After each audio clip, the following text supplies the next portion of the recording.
কোনো হত্যা হিংসা বা কোনো প্ৰতিবাদৰ নহয়। আজি আমি ND24 দৰ্শকসকলক দেখুৱাব বিচাৰিম এক ইতিবাচক খবৰ, সুতৰ বিপৰীতে এক খবৰ। নেতিবাচক খবৰে আপোনাকো যদি ক্লান্ত কৰি তুলিছে তেন্তে এই বাতৰি আপোনাৰ বাবে।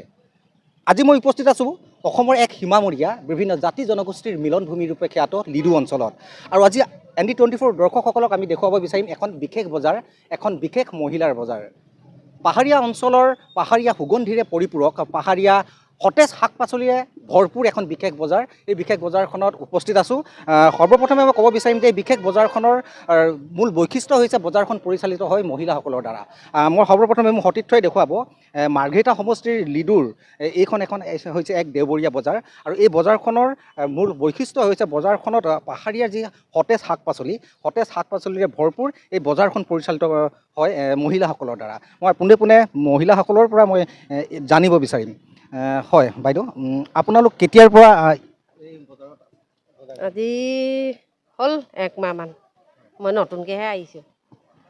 আপোনালোকে কিহৰ বাবে এনেধৰণে এই পথ ঘৰ পৰিবাৰ ল'ৰা ছোৱালী সকলোকে চাবৰ কাৰণে মানে আমি নামচি কোচৰ নতুন নামফাই বুলি। সকলোবিলাক মহিলাসকলেই আছে? হয়, মহিলাও আছে, পুৰুষো আছে। আপোনালোকৰ এতিয়া কি আপোনাৰ কেনেধৰণৰ আপুনি মানে শাক পাচলি ৰাখিছে এতিয়া? চিম, ফুলকবি, গাজৰ, বিলাহী, জলকীয়া, লাই শাক, এনেকৈ লফা।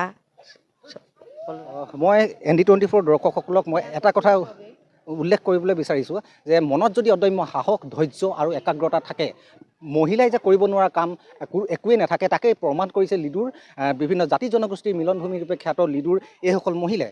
আন এটা কথা ক'ব লাগিব যে যি সময়ত দেখি পোৱা গৈছে যে পুৰুষৰ সমান্তৰালভাৱে এইসকল মহিলাই কিন্তু এতিয়া তেওঁলোকে দেখুৱাইছে যে পুৰুষৰ সমানে সমানে খোজ মিলাই এইসকল মহিলাই নিজকে আত্মনিৰ্ভৰশীল কৰি তুলিবৰ বাবে অহৰহ প্ৰচেষ্টা অব্যাহত লাগিছে। বাইদেউ, আপুনি ক'ৰ পৰা আহিছে?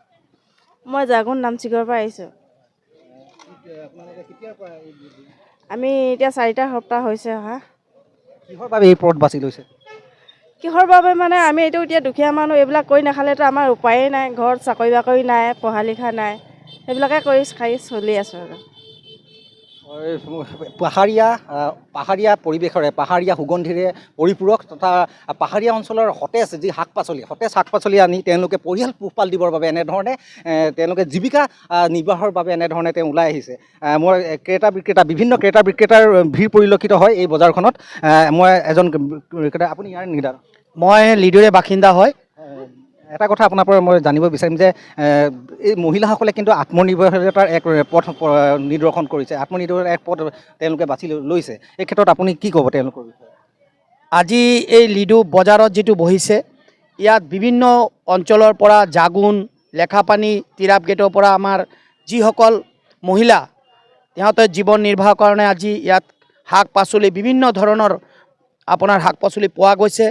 আজি মহিলাহঁতে ইমান দূৰ দূৰণিৰ পৰা আহি তেওঁলোকে নিজৰ পৰিয়াল চলাবলৈ মহিলা যি উদ্যোগ লৈছে, এই লিডু অঞ্চলত মই ইহঁতক ধন্যবাদ জ্ঞাপন কৰিছোঁ। লগতে আজি এই অঞ্চলৰ আপোনালোকে চাব পাৰিব, আপোনালোকে যিসকল বনৰীয়া বস্তু, শাক পাচলি, আপোনালোকে বিভিন্ন ধৰণৰ শাক পাচলি ইয়াত পোৱা যায়। গতিকে মই আজি ইয়াত আহিছোঁ, যিকোনো বস্তু বিচাৰিছোঁ ইহঁতে ইয়াত পোৱা গৈছে। তেওঁলোকে যথেষ্ট কষ্ট কৰিছে, নিজৰ পৰিয়ালবৰ্গ চলাই আছে, ল'ৰা ছোৱালী স্কুলত পঢ়াই আছে। মই দেখিছোঁ যে আজি মহিলাসকলে নিজৰ চলাৰ কাৰণে, ভৰণ পোষণৰ কাৰণে তেওঁলোকে যি গোটেই দিনটো ব্যাপী এই লিডু বুলি নহয়, তেওঁলোকে জাগুন, তিৰাপ, এই মহিলা ইয়াত আপোনালোকে চাব পাৰিব এই লিডু বজাৰত। আৰু যদি আপোনালোকৰ কোনোবা বনৰীয়া শাক পাচলি কিবা লাগে, আপোনালোকে ইয়াৰ পৰা পাব। হয়, মই উল্লেখ কৰিছোঁ যে মনত যদি অদম্য সাহস, ধৈৰ্য আৰু একাগ্ৰতা থাকে, মহিলাই কৰিব নোৱাৰা কাম যে একো নাথাকে। তাকেই প্ৰমাণ কৰিছে লিডুৰ এইসকল উদ্যমী মহিলাই। আৰু পুনতে উল্লেখ কৰিব লাগিব যে পুৰুষৰ সমানে সমানে এইসকল মহিলাই খোজত খোজ মিলাই কিন্তু এনেধৰণে আত্মনিৰ্ভৰশীলতাৰ যি পথ বাছি লৈছে, তাক আমি ND24 তৰফৰ পৰা আৰু অশেষ কৃতজ্ঞতা জ্ঞাপন কৰিছোঁ। আৰু এটা কথা উল্লেখ কৰিব লাগিব যে বৰ্তমান সময়ত মহিলাসকলে যে কিছু ক্ষেত্ৰত যেন সকলোৱে ক'ব বিচাৰে, কিছু ক্ষেত্ৰত যেন থমকি ৰৈছে বুলি ক'ব বিচাৰে, কিন্তু এই এই সকলোবিলাক প্ৰত্যাহ্বান নেওচি আজি লিডুৰ এইসকল মহিলাই এতিয়া এনেধৰণে ওলাই আহি যি পথ যি নিদৰ্শন দেখাইছে এই সঁচাই প্ৰশংসনীয়। মাৰ্ঘেৰিটাৰ পৰা উজ্জ্বল চৌধুৰী, ND24।